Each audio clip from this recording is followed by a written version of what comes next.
এখানে 4টি শর্ত পূরণ করতে পারলে বাংলাদেশ খেলবে দ্বিতীয় রাউন্ডে। চলুন এই 4টি শর্ত দেখে নেই। আগামী ম্যাচে বি গ্রুপের শ্রীলঙ্কার সঙ্গে মাঠে নামবে আফগানিস্তান। এই ম্যাচে যদি আফগানিস্তান শ্রীলঙ্কার সঙ্গে হেরে যায় তাহলে দ্বিতীয় রাউন্ডে খেলবে বাংলাদেশ। আর যদি আফগানিস্তান এই ম্যাচে জিতে যায় তাহলে 3টি শর্তে দ্বিতীয় রাউন্ডে খেলতে পারবে বাংলাদেশ। 1 নম্বরে, আফগানিস্তান যদি আগে ব্যাটিং হয় তাহলে ন্যূনতম 65 রানে জিততে হবে আফগানিস্তানকে, তাহলেই বাংলাদেশ একমাত্র দ্বিতীয় রাউন্ডে খেলতে পারবে। 2 নম্বরে, আফগানিস্তান যদি আগে বোলিং হয় তাহলে 11 ওভার 3 বলের মধ্যে জিততে হবে আফগানিস্তানকে। আর 3 নম্বরে, ম্যাচটি যদি যে কোনো কারণে সম্পূর্ণরূপে পরিত্যক্ত হয়ে যায় তাহলেই একমাত্র দ্বিতীয় রাউন্ডে খেলতে পারবে বাংলাদেশ।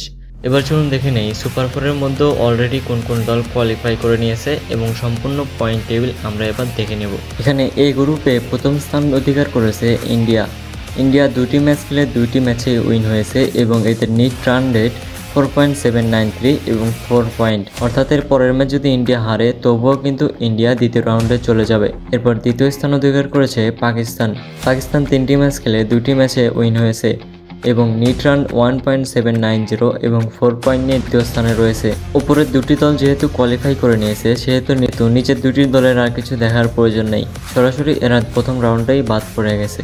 এবার চলুন দেখে নেই বি গ্রুপের পয়েন্ট টেবিল। বি গ্রুপে কিন্তু এখনও কোনো দল কোয়ালিফাই করতে পারে নাই।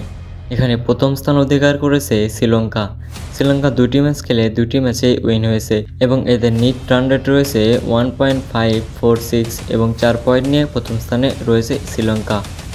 এরপরে দ্বিতীয় স্থানে রয়েছে বাংলাদেশ 3টি ম্যাচ খেলে 2টি ম্যাচ উইন করেছে।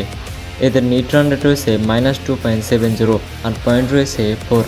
আফগানিস্তান 2টি ম্যাচ খেলে 1টি উইন হয়েছে এবং নিট রান রেট প্লাসে আছে।